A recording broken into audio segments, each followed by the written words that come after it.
Karma and revenge moments in football often create riveting narratives on the pitch. How does the universal concept of karma manifest in the beautiful game? And can sweet revenge truly be served through a perfectly timed goal or skilled play? Let's find out. Number 1. Cristianos Revenge against Atletico Madrid in the 2018-19 UEFA Champions League round of 16. In the first leg of the round of 16 tie, Atletico Madrid defeated Juventus 2-0 at their home stadium, the Wanda Metropolitano in Madrid. Atletico Madrid was considered the favourite to advance to the next round after this strong performance. Simeone, renowned for his animated celebrations, outdid himself by turning to the home fans and grabbing his crotch. And when questioned about it, he told reporters, "It means we have balls. A lot of balls. I did it as a player in Lazio Bologna, and I did it again to show our fans that we have cojones," he told Sky Sports Italia. It wasn't aimed at the other team, I was turning towards our own supporters. But the manager learned the hard way what happens to those who antagonize the Champions League's all-time record goalscorer.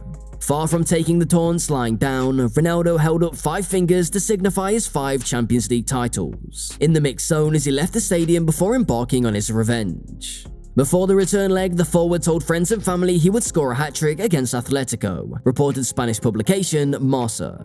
His former United teammate Patrice Evra also posted a screenshot of an exchange he had with Ronaldo in which he said, "Home, we smashed them."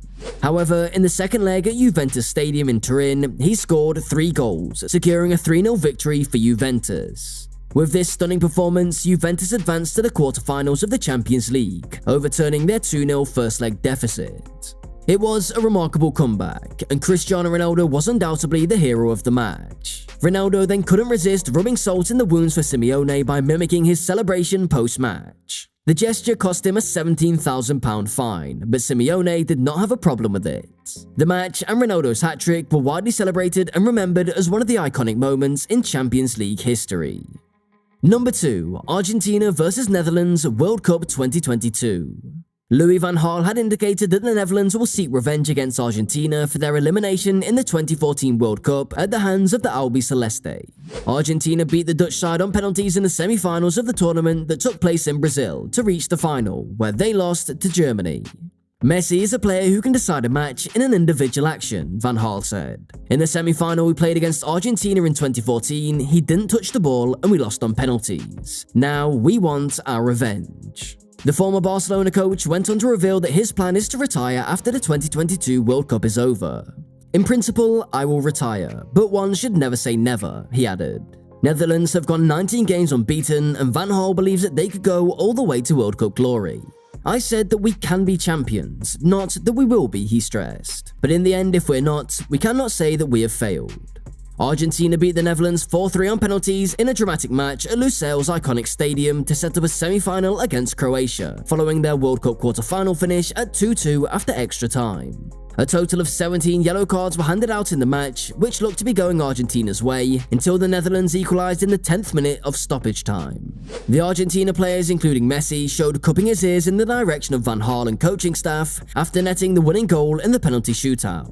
The loss brings to an end the 71-year-old Louis van Gaal's tenure as coach of the Dutch national team.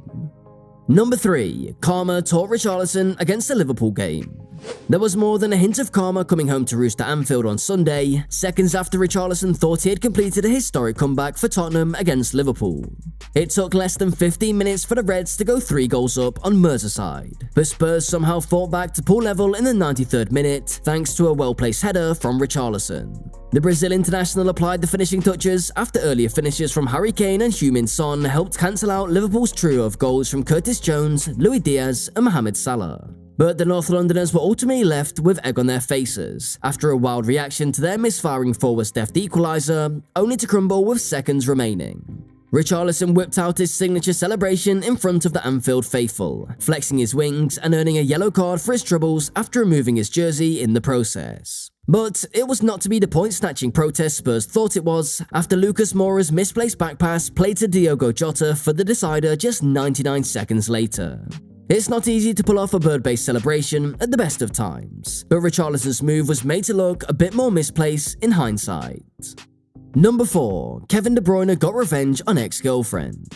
In February 2020, Manchester City visited Real Madrid in the last 16 of the Champions League in an underdog status. Kevin De Bruyne stepped up just after Isco scored. Inside 5 minutes, the Belgian produced a goal and an assist, in reverse order, the goal being a coolly slotted penalty kick. Kevin lifted his team up and in the process, completed a personal vendetta against Los Blancos goalie Courtois. The crux of the matter is simple. Courtois is the man Kevin De Bruyne's girlfriend cheated with when she was still in a relationship with Man City's playmaker. She later admitted as much, although she insisted it was an act of retaliation as De Bruyne had cheated first. Number 5. Rudiger hit by karma for arrogance. Germany's defender Antonio Rudiger was trolled by fans and pundits across the world for his behavior during their World Cup opener in Japan. The incident occurred in the game against Japan. Takuma Asano was making a run down the right of Germany's half. Rudiger appeared to deliberately put the ball out of play while running with an exaggerated and seemingly arrogant gait, mocked Takuma after a 1-0 lead over Japan. Germany initially took the lead in the first half of the match with a Gundogan penalty. However, Japan mounted a remarkable comeback, scoring twice within 8 minutes during the second half, securing their first ever victory against the former champions. Takuma took his revenge by scoring the winning goal for Japan 8 minutes after Ritsu Doan's first goal. After the final whistle, the Japanese players ran up to Rudiger and mocked back. Fans expressed their disapproval, taking to social media to call out the Real Madrid defender for his unsportsmanlike conduct. They deem Rudiger's actions as detrimental to the spirit of the game, asserting that only one of the two players displayed professionalism, and it was certainly not Rudiger. Number 6. Haaland's sweet revenge. The City superstar killed their quarter-final tie against Bayern Munich by giving his side a lead in the second leg, meaning the aggregate score was a healthy 4-0 lead for Pep Guardiola's men. Holding a commanding 3-0 lead from the first leg, City weathered an early storm in Germany before Haaland's composed finish in the 57th minute effectively confirmed his side's place in the last four for a third year in a row. The Norwegian could have opened the scoring earlier but blazed the first half penalty over the bar, and despite Joshua Kimmich making it 1-1 on the night with a late spot kick, it was a case of mission accomplished for Pep Guardiola's team.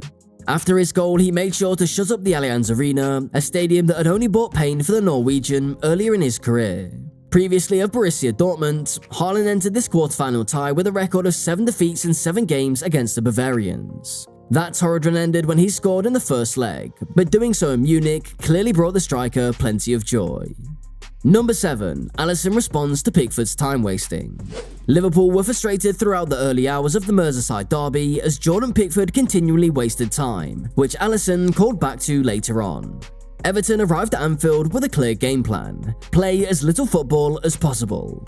One of the tactics employed saw Pickford time wasting as often as he could, including lying on the ball after routine collections in the penalty box. But with his arms not quite long enough to keep out Divock Origi's header, as Everton went 2-0 down in the second half, it was another miserable derby for the England keeper. Alisson, who was inactive for much of the game, made sure to hammer that home later on, when he recalled Pickford's antics in a move that delighted the cop. Karma and revenge moments are compelling facets that reflect the sport's unpredictable nature in football. Whether through last-minute goals or moments of poetic justice, they remind us that football is not just about skill and strategy, but also the intricate interplay of destiny and determination, leaving fans enchanted and players driven by the ever-present promise of redemption. Feel free to share your opinions in the comments section below. Subscribe and stay tuned for more engaging content by giving this video a thumbs up and sharing it.